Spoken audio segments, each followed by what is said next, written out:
Good morning, everybody. Wominjeka. For those of you who don't know me, I'm Sherman Young, Associate Deputy Vice-Chancellor Education, and I'll be your MC for this morning. And I'd like to begin by acknowledging the people of the Woiwurrung and Boonwurrung language groups of the East Kulin Nations, on whose unceded land RMIT conduct its business. I'd like to pay my respects to ancestors and elders past, present and emerging, and extend that respect to Indigenous guests here today. So welcome everybody to day 2 of DisruptED 2019 and the keynote session. Before we get going, I'd just like to quickly take you through the usual housekeeping. So in case of emergency, nearest exits, out those doors, down the stairs. In case of other emergencies, out the doors and up the stairs for the toilets. Can you please ensure that phones are set to silent, although don't turn them off, because we hope that you'll engage using Go Soapbox. And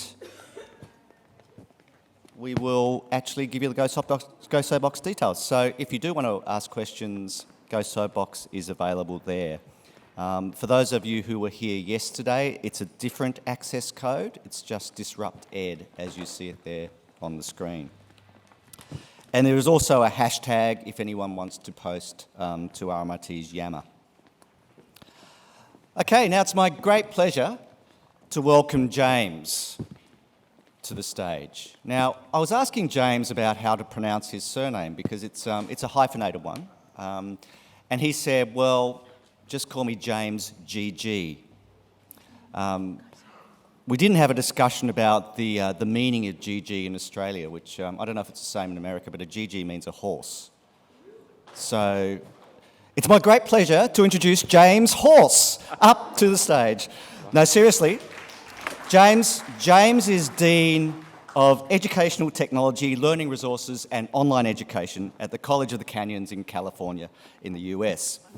He coordinated the Zero Textbook Cost Degree program for California community colleges and is currently supporting institutions to develop open educational resources for career education programs. James will be discussing digital citizenship in an age of open education and digital disruption. Welcome, James. Thank you very much. Thank you, Sherman. All right, are we good with the mic? Mic's on? Awesome, thank you. Hi, everybody. I am so excited to be here. As you see, we're going to talk about digital citizenship in the age of disruption and openness.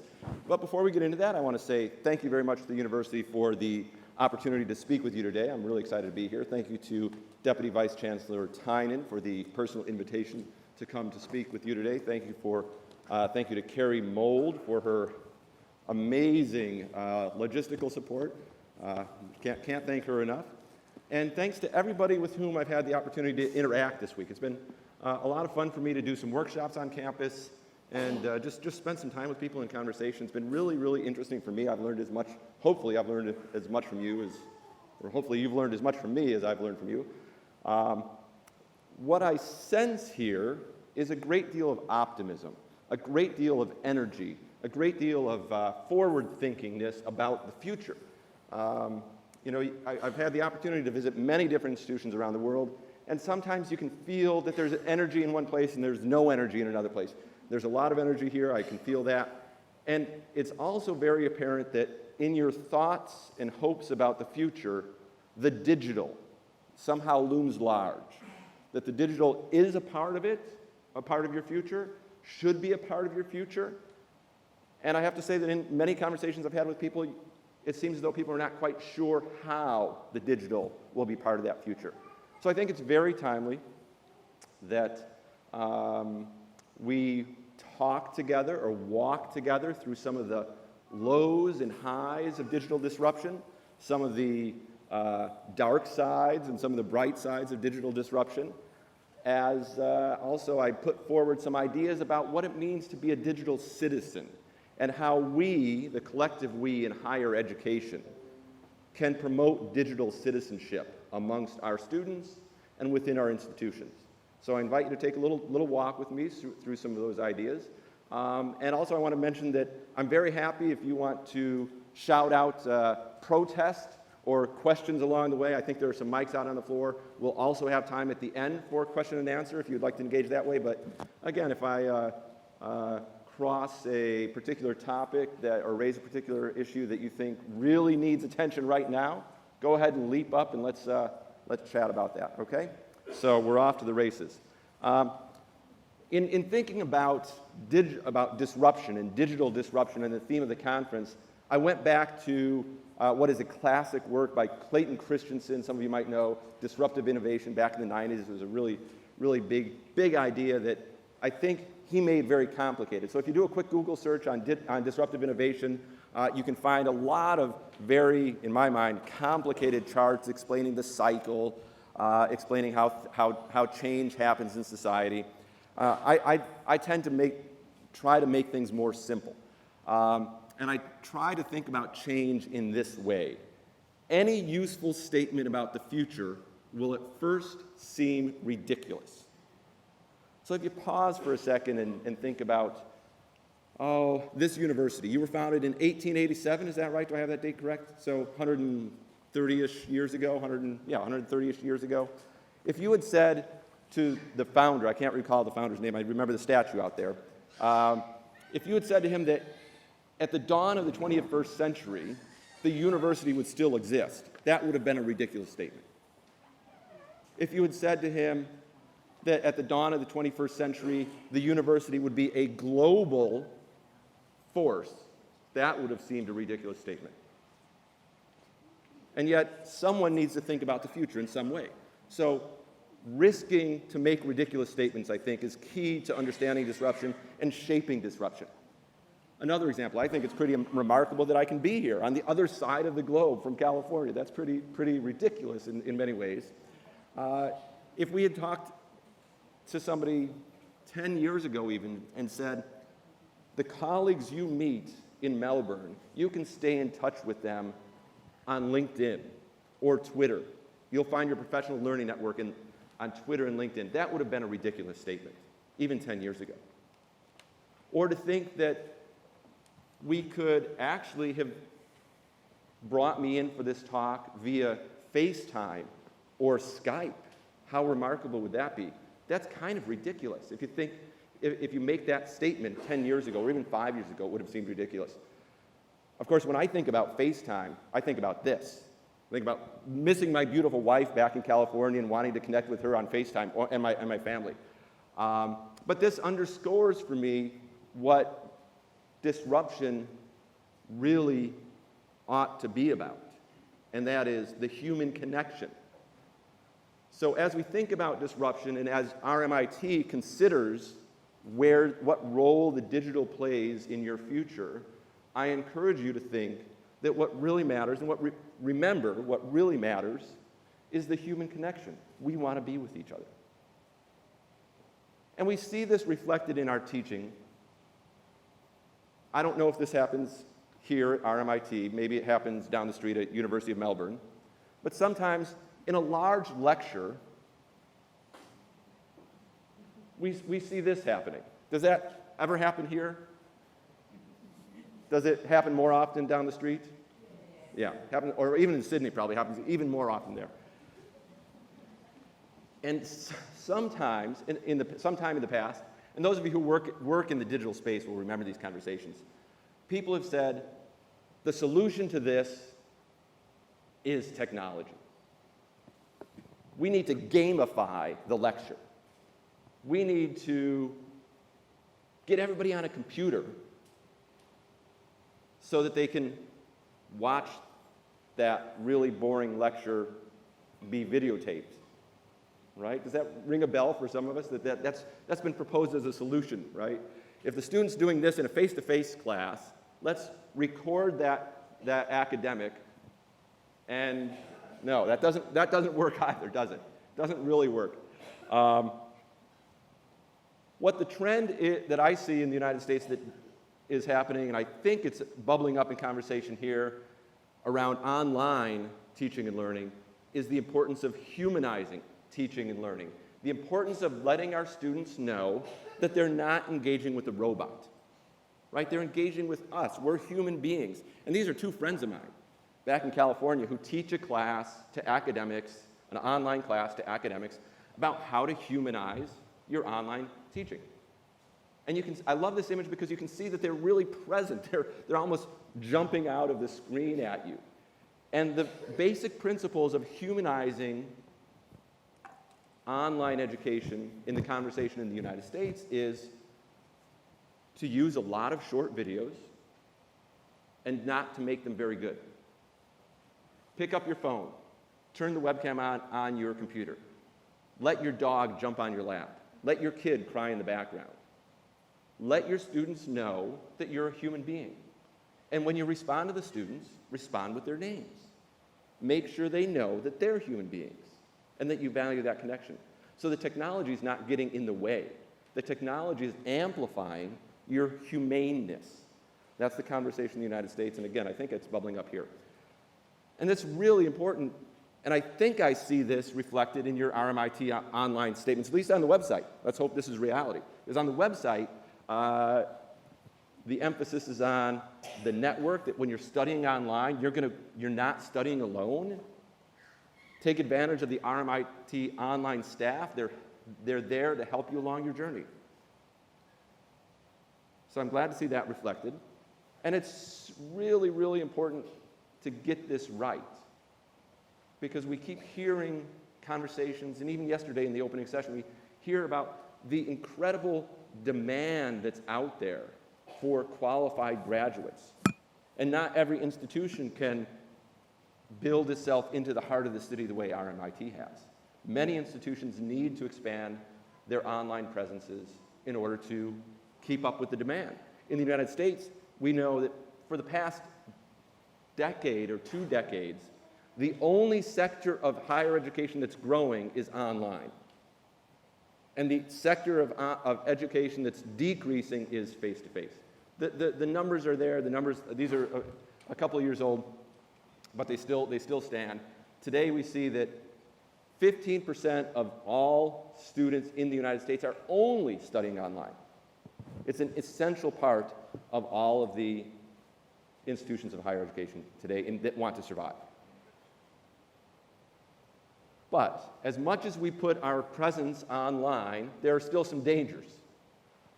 This is a news article from about 6 months ago, in which it was revealed that Flickr, which is a photo sharing site, do you use Flickr in Australia as a photo sharing site? So, people upload their hobby photos, their family photos, all kinds of photos are uploaded to Flickr. A few years ago, Flickr released 100 million images as a data set for researchers. If they wanted to study photography, they wanted to study whatever was being portrayed in those 100 million images. It turns out that a few years after that, the researchers at IBM downloaded the images and started to analyze them as a way to improve their facial recognition software. Now, we could spend a good part of the day talking about the pros and cons of facial recognition. That's not my point. I think the interesting thing here is that the photos were downloaded and analyzed. They became part of a data set without any information going to those who were portrayed in the photos, let alone those who produced the photos, let alone any informed consent. People were taking advantage of the digital, right? Taking advantage of sharing their personalities, trying to show their humaneness online. And yet, these artifacts of their humaneness are potentially being used in a way that they wouldn't have agreed to if they had had the opportunity to give informed consent. It seems as though, again, from a very quick Google search, it seems as though this is perhaps a conversation that's coming to Australia. Do I see any nods out there that, yes, this is sort of bubbling up here in Australia? To what extent are we comfortable being observed? To what extent are we comfortable in the public sphere having our images captured, having ourselves captured, if we put ourselves out there?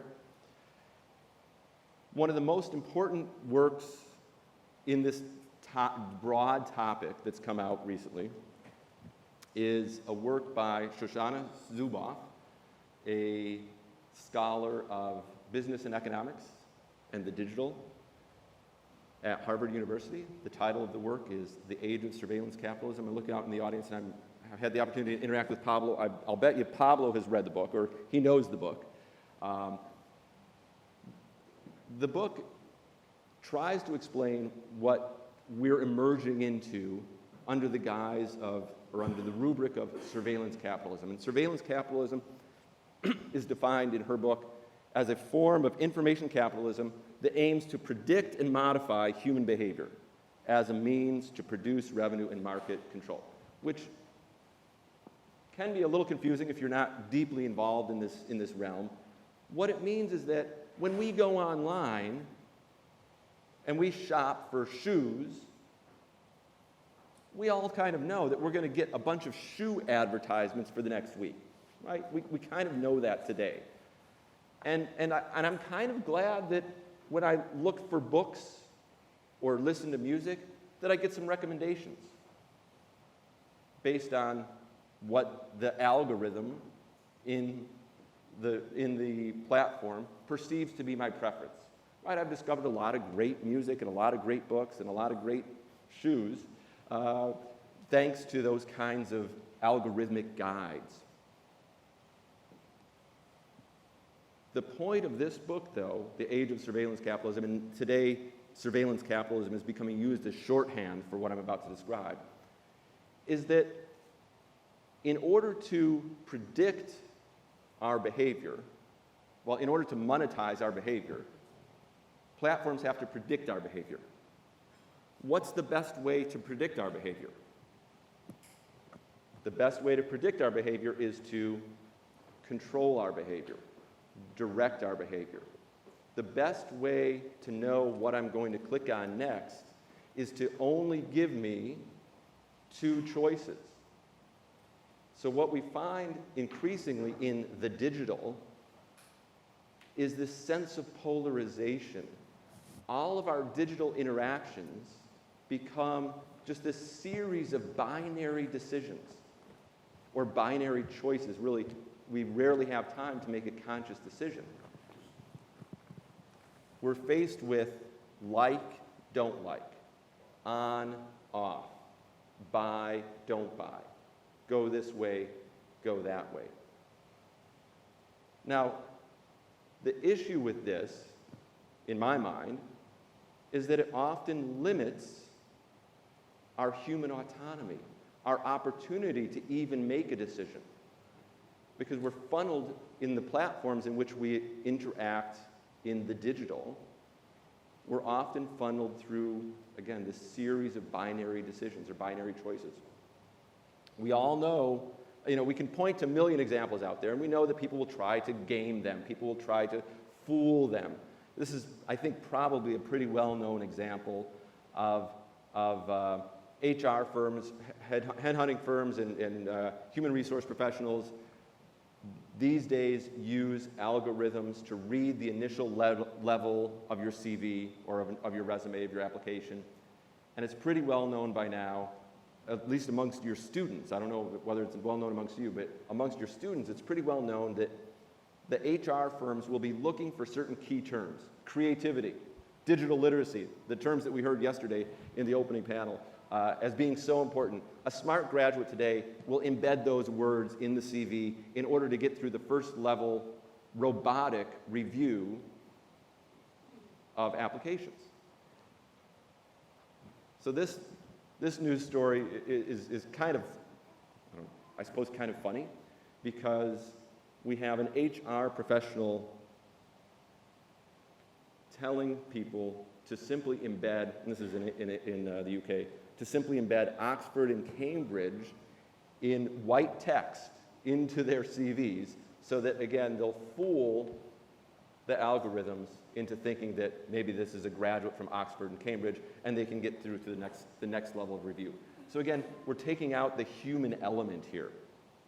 Another example, and probably you're familiar with this, is the way that the algorithms in YouTube work. We know that when we're watching videos on YouTube, The YouTube recommendation engine will recommend the videos to watch next. Is that familiar to all of us? And maybe we've heard this famous story of someone who starts watching videos about vegetarian cooking and then ends up following every recommended video until he gets to radical, violent animal rights videos, because each video has recommended something a bit more extreme. This is because the algorithms recommend content that is going to engage us and result in more clicks, result in more eyeball time. And what does the psychology tell us will do that? Psychology tells us the more extreme, the more controversial, the more outrageous something is, the more likely it will hold our attention. So again, we're being funneled in these online platforms, we're being funneled through a narrower and narrower and narrower set of opportunities. This seems to be part of the conversation in Australia as well. Your Australian Competition and Consumer Commission launched a digital platforms inquiry, I think within the last year, is that correct? And came out with a set of recommendations about how to improve public awareness and public interaction with platforms. And one of the recommendations is, recommendation number 3 is to promote digital media literacy in schools. Is this known to you? Good, good. So this points to what I hope is another ridiculous statement about what the future could be, or what the future should be. And that is one in which we allow human agency. So again, as RMIT considers what role the digital plays in your future, and your future as educators of future generations, I encourage you to allow human agency as we walk through these platforms. One of the reasons I care about this so much is that I have children. And like many of you, and I've got conversations with many of you, we can talk about the ways our kids interact with the platforms. They're aware that they're being tracked. They're aware that profiles are being built. And yet they willingly use those platforms. They willingly engage. That's where their world is. That's where their friends are. Well, my oldest son, right now, literally this week, is finishing his applications to university for next year. And this is what he's facing. And I talked to him about this. He knows this. That universities are mining data from the emails that they send to potential students, to the applicants, so that the universities will know how quickly the potential applicant engages with that email, how quickly the potential applicant opens that email, how quickly the potential applicant clicks on the link to go to the university's website, how quickly that applicant clicks through to the next level. They're tracking that all the way through. And the admissions officers at the universities are very open about this. It's perfectly rational for them. If we ask someone for an interview, an admissions officer says, we look at how they respond, how quickly they respond, or if they don't respond at all. It helps us to make a decision. Now, do you see any issues with that? Who can do that? Who can respond quickly? Someone who's sitting around doing nothing. Who cannot respond quickly? Somebody who's out in the world doing things. Somebody who's working can't respond quickly. Somebody who's ill or disabled can't respond quickly. Somebody who's caring for a family member can't respond quickly. Exactly. But it's a perfectly rational choice. It's a binary decision for the institution. On or off, they're building profiles. We also see this described under another name, and I need to take a minute to explain this term digital. I think I need to take a minute to explain digital redlining here, because this arises from American history, the awful American history of discrimination against African Americans by the majority white population. Redlining is the historic practice in the 20th century of bank officers and insurance company representatives drawing red lines on maps of neighborhoods in which they would not invest because they described it as risky, financially risky. Of course, we now know those were neighborhoods occupied by African Americans. The banks and the insurance companies did not come out and say, externally, they didn't come out and say, we don't want to insure, we don't want to work with black folks. They said, these are risky investments. So we're going to draw red lines around these neighborhoods just to signify risk. And today, in the digital realm, in our platforms, new practices of redlining are occurring. And I want to pause here and ask, I'm imagining that similar situations occurred in Australia vis-a-vis the Aboriginal population. Is that correct? So is there a term for that in Australia? Just discrimination? No fancy term of redlining. At any rate, the term digital redlining is used to describe these contemporary practices in the digital realm. So this can take the form of the data mining of university applications. It can take the form of a professor insisting that a student upload a document that's only compatible with the newest software and newest hardware.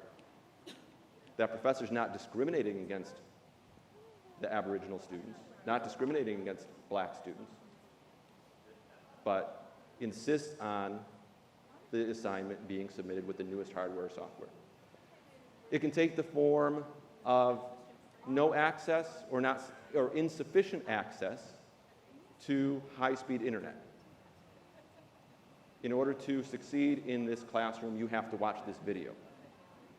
Well, my bandwidth will not let me watch that video, or it will cost me a lot of money to watch that video because I cannot afford to pay for a plan that provides me with unlimited data. Or research articles that are in a subscription database at the local university. If I can't drive to the local university or can't go to the local university library during the opening hours, there's no way for me to access that information. And on and on and on. There are many, many examples out there of digital redlining. And what digital redlining does is it excludes the margins. It doesn't think about the margins of the population. It's designed based on polarized profiles of the norm versus everyone else.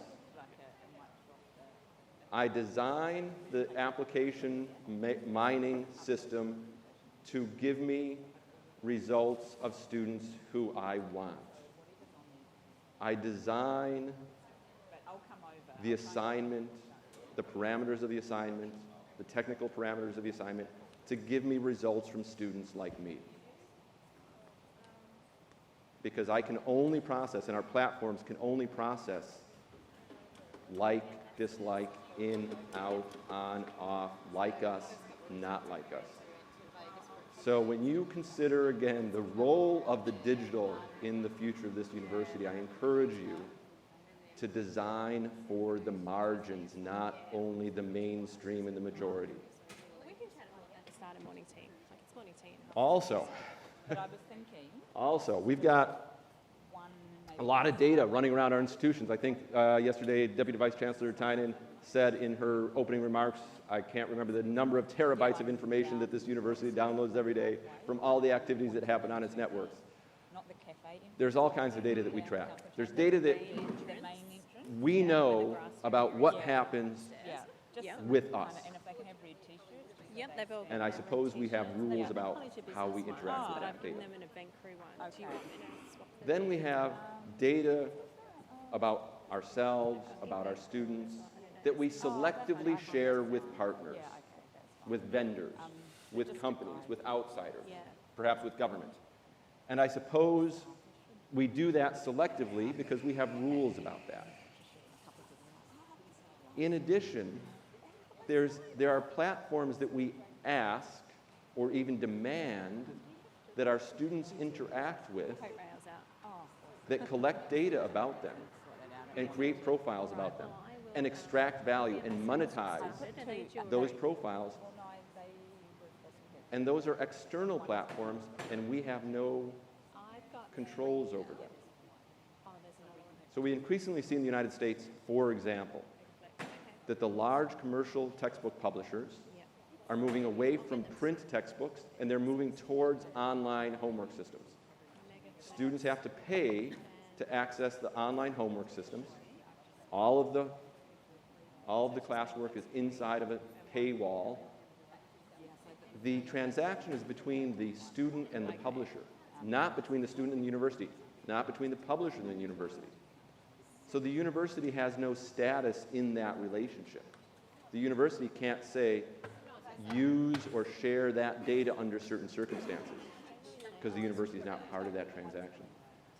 But the university and the individual academic insists that the student use that tool without any intervention from the university, without any controls from the university. And again, we see examples of this all over the place. We see parents, well-meaning parents, buying toys for their kids that can talk to their kids, right? That can stimulate their children. There's a body of research that tells us that people are more likely to complete a university education if they're exposed to a certain number of spoken words by the time they're 6 months old, by the time they're 1 year old, 18 months old. So well-meaning parents are trying to stimulate their children by purchasing them furry little toys that will speak to them.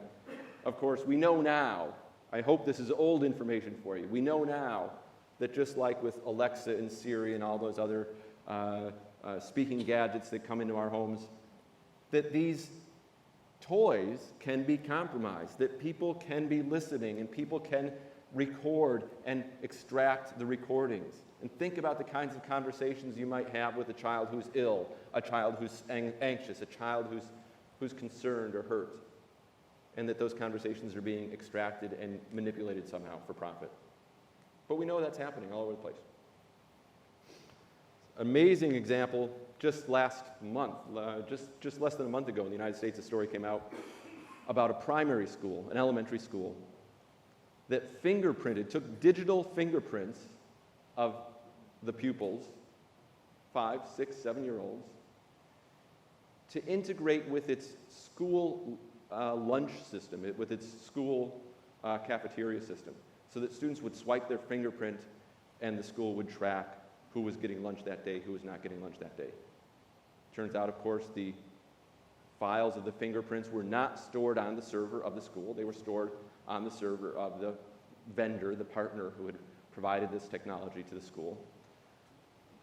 But perhaps most striking to me is the end of that headline, without consent. Sure, little Susie, 5-year-old, probably said yes to the teacher, but the parents didn't consent. The parents didn't even know. And this is, again, data that's being insisted upon by the school, but not controlled by the school, really. It was living on a server off of the school's systems. Speaking of lack of informed consent, I'll touch on this very quickly. It's hard to resist talking about Turnitin that my institution uses, like most institutions. We know that the value of Turnitin resides in the intellectual property of our students. That's where the value of Turnitin resides. Sure, there's software there that improves that value, that makes that value workable. And yet, when Turnitin was sold for $1.75 billion US last year, I know that I did not write a notice to all of the students at my institution, informing them that their property had helped to yield $1.75 billion. I failed in that moment. I did not inform my students. But I do take some malicious joy in pointing out what's happening now with Turnitin. Essay mills, I don't know if that's the right term here in Australia, but the companies that will write essays for students. Contract cheating. So contract cheating operators now are advertising their services as guaranteed original because they've been vetted by Turnitin. So there's a little I suppose, well, this is probably a conversation for another time, what it points out about the utility of Turnitin. At any rate, it does point to what I would like to submit as another ridiculous statement about our digital future, and that is, we should tell our students what's going on. We should tell our students what's happening to their data. We should tell our students what is happening to their property. Again, a ridiculous statement about the future. It's not a statement about the present, sadly. It is a failure on my own part. There are a million examples of this. You know, we could go on all day, talk about these examples. We've got examples of athletes, student athletes in the United States being tracked. How many hours are they in the gym? How many hours are they in the library?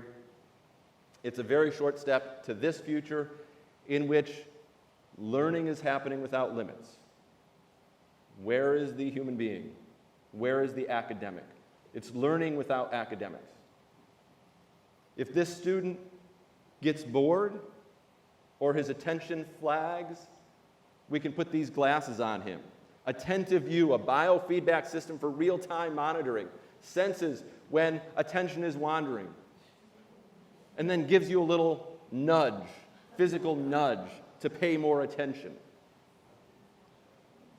So part of this, you know, we can chuckle, right? We can chuckle. And part of this, I think, is framing our expectations. Is this as bad as it can get? Maybe this isn't too bad. Maybe this is pretty good in comparison to some other things out there. So I'd like to show you a video. I swear it's under 2 minutes long, and then we'll move on. Today, I'm going to talk about street marketing and legal issues of street marketing in California. So for beginning this lecture, I'm going to show you some examples of street marketing. You are not attentive.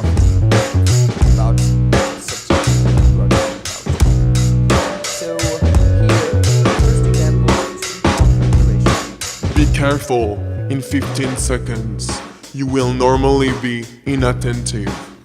The front end here.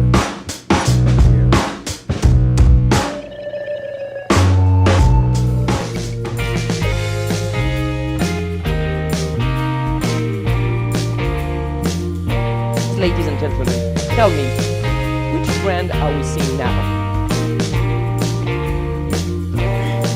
Good, which one? It has a good view, because you can read the DVD.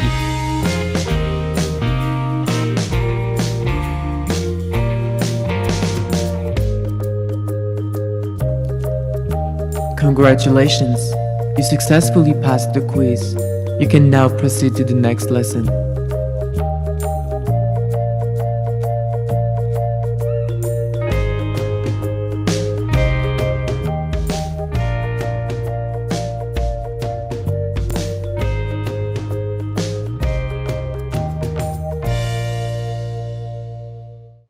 So coming to a conference near you, perhaps as the sponsor of the next conference.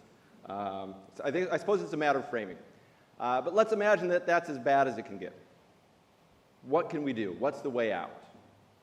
I'd like to share with you a possible step back from that use of the digital.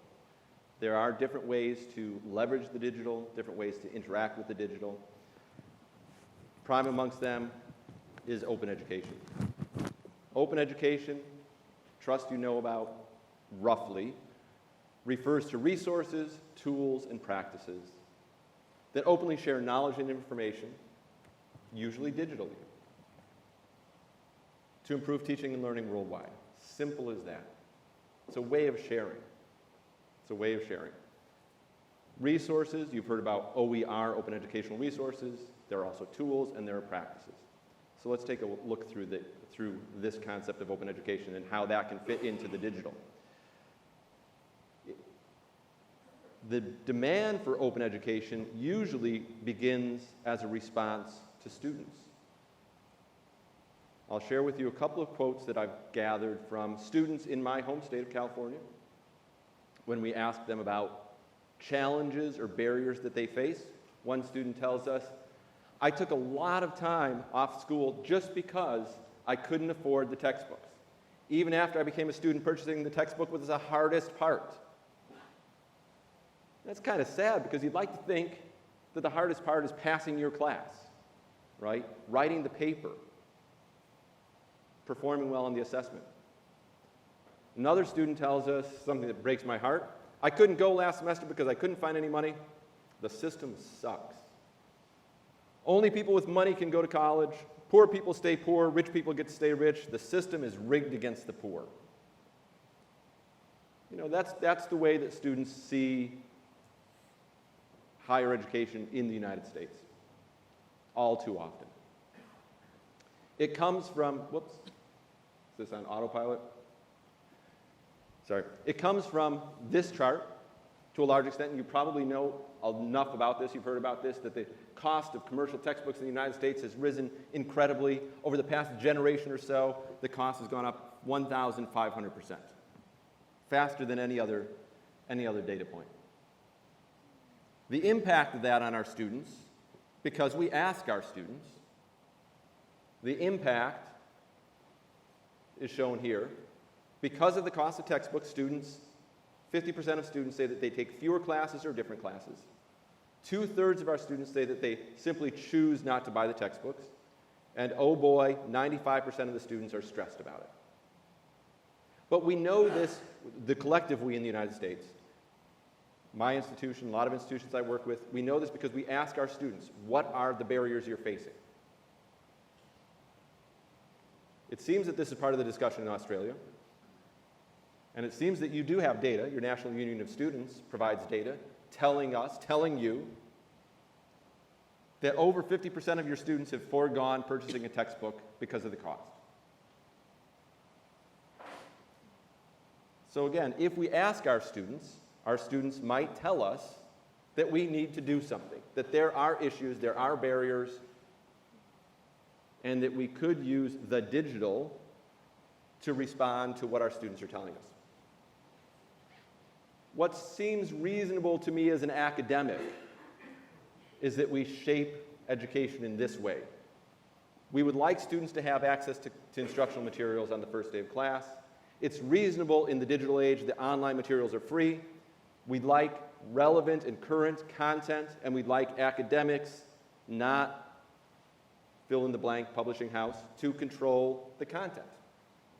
We're academics because we know stuff.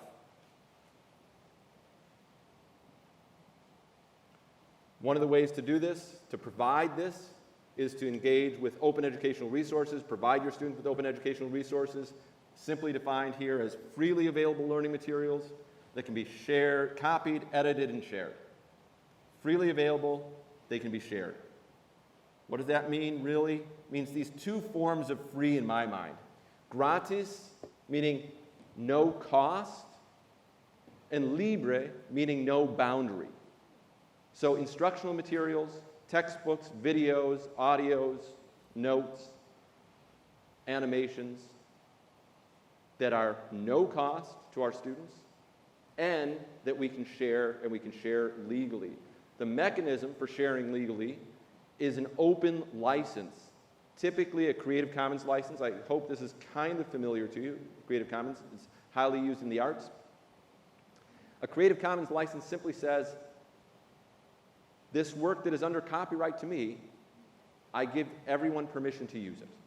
You can use it freely under certain conditions, and it can get a little bit complicated, but essentially it says the material is free to use.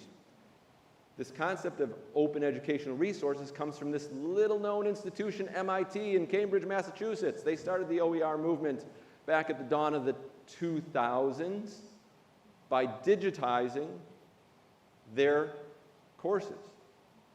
They put videos, audios, written notes online using this new thing called the internet. They use this new thing called Creative Commons license, and they release it to the world. Today you can go to MIT OpenCourseWare, this website, MIT OCW, and find 2,300 courses that you can use today for free. Of course, those are not always appropriate to the local reading level or the local context. So over time, a lot of other institutions have joined or have used this inspiration to create whole libraries of open educational resources, manipulables, animations, and textbooks that universities and colleges all over the world are using in lieu of commercial textbooks. Here at RMIT, under the leadership of Frank Ponte. Frank, raise your hand. And Ann Lennox, where's Ann? Where's Ann? Over there. So you have folks here, champions here for open educational resources, leading an open textbook initiative. So you have a knowledge base here for sure. In the United States, we find that last year, the last year for which data is available, 22% of academics in the United States said they were using OER in their introductory level courses. So that's 1 out of every 5 is using OER instead of commercial textbooks. One of the largest publishers of free textbooks is a publisher called OpenStax out of Rice University in Texas. Last year, almost 50% of our institutions of higher education used OpenStax textbooks, and that's just from one OER publisher. So this is going. It's really, really happening. And you can see evidence of this, of this traction in the price, the stock price of Pearson continuing to go down. Stock analysts attribute this to many factors, including a trend of students using materials that they can get for free. We also know that the results are shown in data, and I'll just highlight a little bit of the data. This is from a study out of the University of Georgia with an N of 22,000, so pretty good. It tells us that when professors moved from commercial textbooks to OER, the grades for all students went up 8.6%, that top row. Grades for what we call Pell eligible, so our financially needy students, which is the 4th line down, Pell eligible, financially needy students, their grades went up 12%. For non-white students, the next row, their grades went up 13% simply by moving to OER. But it's not that the OER is magic. It's that the cost barrier is removed, using the digital in a way to respond to what students are asking for. Students are saying the cost is a barrier. In these cases, the digital is being used to remove that barrier and provide students with instructional resources. Open education has a global reach, though. There's a wonderful project, for example, in South Africa, Siavula, which has used open educational resources to create and provide over 10 million free textbooks to to elementary school students throughout South Africa. There's another wonderful project called Kiran in Germany, which has constructed free, open, online education for refugees from the Middle East to give them opportunities to upskill and to adapt to their new life circumstances, and also to receive credit for prior learning in their home countries. UNESCO has put forward an OER recommendation to their General Conference that will be considered this November, that will recommend to governments all over the world and to education ministries all over the world that one way to achieve the Sustainable Development Goal number 4 is to engage with and promote open educational resources. And I want to acknowledge the leadership of your Deputy Vice Chancellor Tynan in her role as president of the International Council for Open and Distance Education. That organization has been instrumental in moving forward this OER recommendation and working with UNESCO to get that done. So compliments to RMIT for their leadership in that. Back home in my state of California, as well as elsewhere, The next iteration of open education comes in the form of entire degree pathways built around open educational resources, so students from the very beginning of their studies to the very end of their studies never have to touch a commercial textbook. It's the barrier of cost of instructional materials is completely removed. Today in the United States, approximately 10% of our community colleges are engaging in these kinds of programs, building these kinds of programs.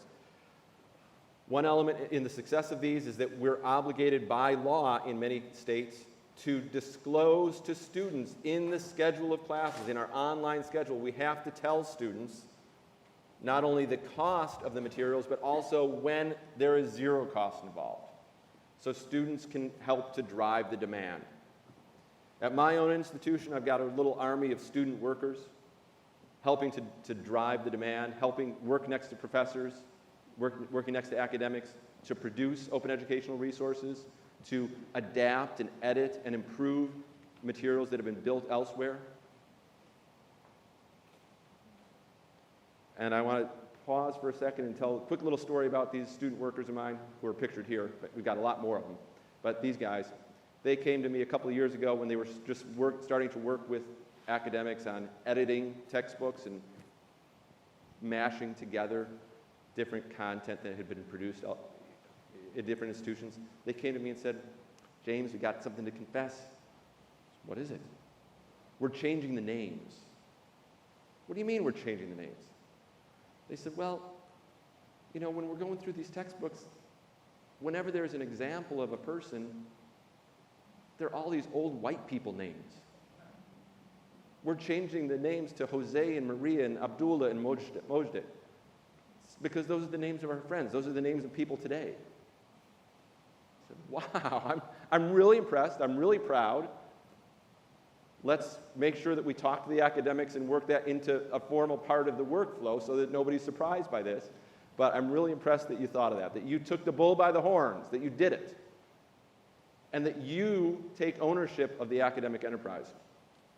So one of the great advantages of open education is that you're not only removing a cost barrier, promoting equitable access to the education, but you have the opportunity to promote equitable access to knowledge creation.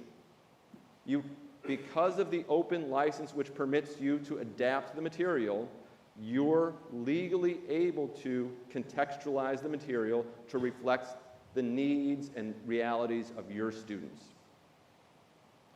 So another ridiculous statement about the future is that we should, through the digital, engage our students. Find ways to use the digital that lets our students into the academic enterprise. The large name for this approach is open pedagogy.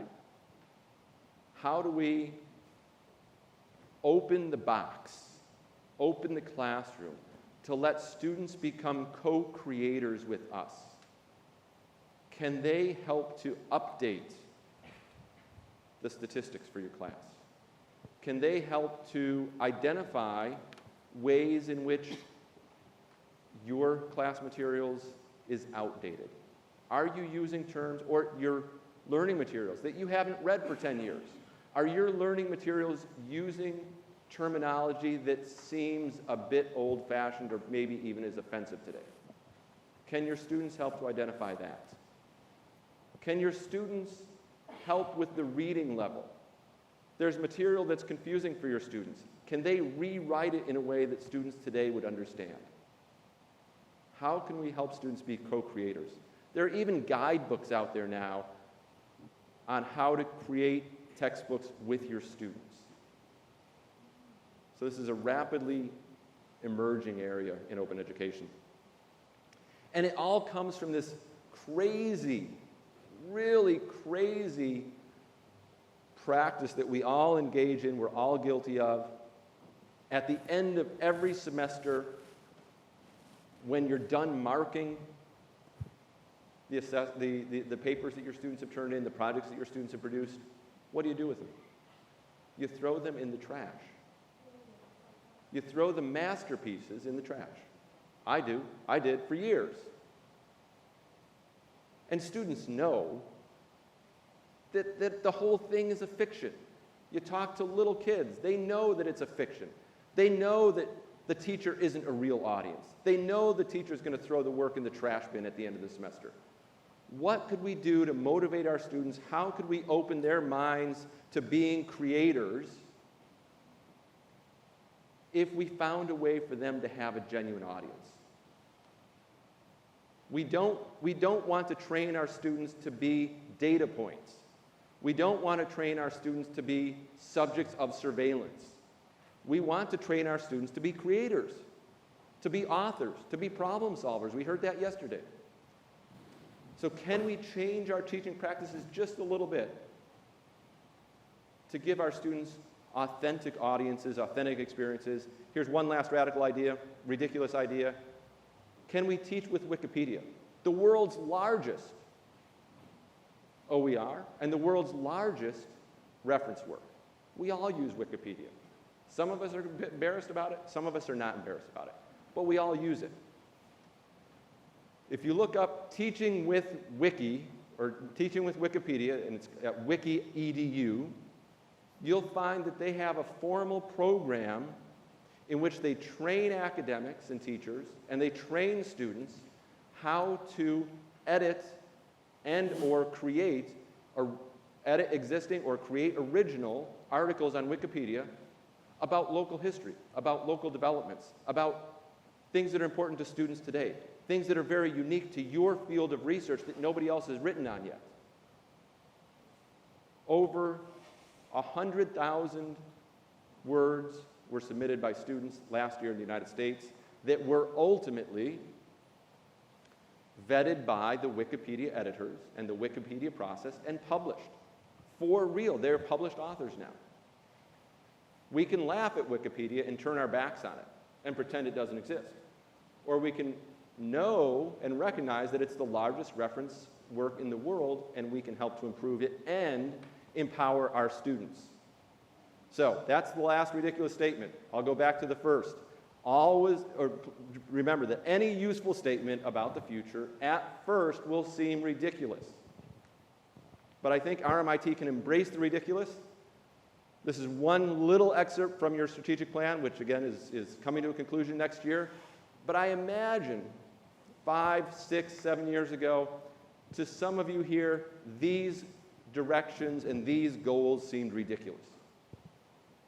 But you're set up to embrace the future. You're set up to embrace the digital. There's an ambition and excitement here. And as you do embrace that digital future, I encourage you to consider these as principles for a responsible digital citizenship. Thank you very much.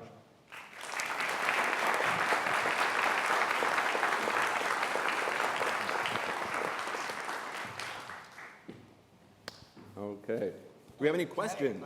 I think we've got a little bit of time for a couple of questions.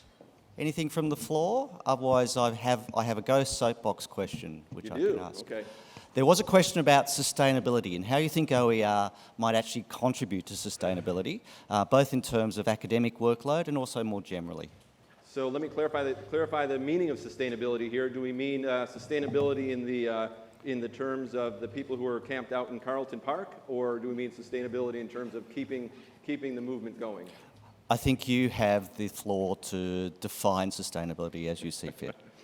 So usually when people ask about the sustainability of open education or OER,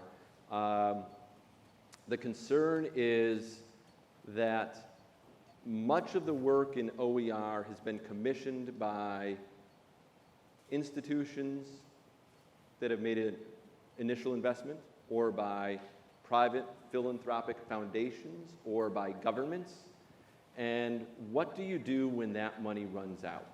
How do you keep any change initiative going once the money runs out? It's not about OER, it's about change, it's about innovation.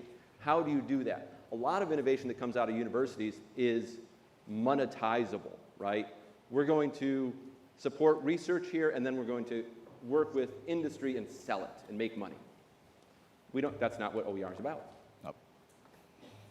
Rather, it's a question about reframing where the money goes, all of our institutions already invest money in projects on an ongoing basis, and these projects don't always return money to us. This institution has invested money in building spectacular architecture to make students feel welcome, to make students feel a part of the city and the institution, because it's good for the institution. But the students are not paying additional money every time they walk in the building. But the university thinks that it's good for everyone. It's good for the completions. It's good for the marketing. In a similar way, there are institutions in the United States that are now using OER projects as a way to compete with other universities. Come over here, you won't pay the burden of textbooks. All the textbooks are free. That's a competitive advantage. There's another question, though, about what we don't consider worthy of debate. I'm very good friends with librarians. My office is in my library at home. But does anybody ask that question about the library? How are we going to sustain the library? Does the library bring any revenue? No. Do the books appear by magic? Do the databases appear by magic? No, you pay for them. The institution decides that's important enough. I think you've answered that very well. I could go on all day. I'm sure you could. And we have all day, so we can continue outside. This is the last call. There's a question at the front here, and this is going to have to be the last question, otherwise morning tea will go cold. Hi, I was really interested in your comments about how we make the work that students do, whether we publish that or we share that. And it's something I experimented with a number of years ago now. I teach in the JD program, and so we had students blogging on opinion pieces, and they were rewarded in their marking for controversy. And 6 months later, they're applying for jobs, and I'm getting lots of calls saying, that's not on their web anymore, is it? That's gone, hasn't it? And I just think when you're at university, that's when it should be a safe place to have an opinion, or even play with an opinion that you might not have. And I'm just wondering how we balance those two things. They're kind of both themes that you've spoken about. Yeah, so if I can paraphrase, just to make sure I understand. So we want to encourage our students to be public, but we also want them to feel that it's a safe place and they can express controversial views. Is that correct? Yeah. How do you balance that? Yeah. I mean, we need to do it inside Canvas, I guess, at the moment. But Yeah, well, I think, yes, certainly you have Canvas. We all have a learning management system in one way or another in which those conversations can take place. But then it's difficult for students to pull their work out of that if they want to show to an employer that they've done something genuine. I think that it's important that the opportunity is for us to help students understand how to contextualize and how to describe and how to engage with potential employers so that the potential employers don't stop at the controversial bit, but the employers also have an opportunity to understand what's the context. I was responding to this prompt. I was engaging in this voice. I was imagining this audience. Those are skills, indeed, that employers want. They want people who can speak to different audiences, analyze the market. So perhaps adding a layer, adding a paragraph, adding a framing statement, adding a framework to the controversial bit would add another skill set to your students. That might be helpful. Thank you for that question. So we're going to have to wrap up. I'd like to just thank James for coming all the way from California for a start, but also really saying a lot of ridiculous things, but ridiculous and useful things. I think for me it was really important to remind us of the need for humanity and to reassure us that education is about humanity and to make sure that we embed a humanity in everything we do. I'm also reminded of those classic to dystopian novels from last century, George Orwell's 1984 and Aldous Huxley's Brave New World. And in the former, Big Brother imposed oppression upon us. In the latter, we chose the oppression because the pleasure offered by the world was sufficient to make us blind to the oppression that was happening. And I think very much in this digital age, we really need to think about the conscious choices we make. And I think James has highlighted those conscious choices. So thank you, James. It's been fantastic. I have a little gift for you. Part of this gift is a cuddly toy. I'll give it to my children back home. Which is the mascot for RMIT. It does have a microphone and it's Wi-Fi enabled, just to let you know. So thank you very much. Awesome. Thank you so much, Sherman. Really appreciate it. Thank you very much.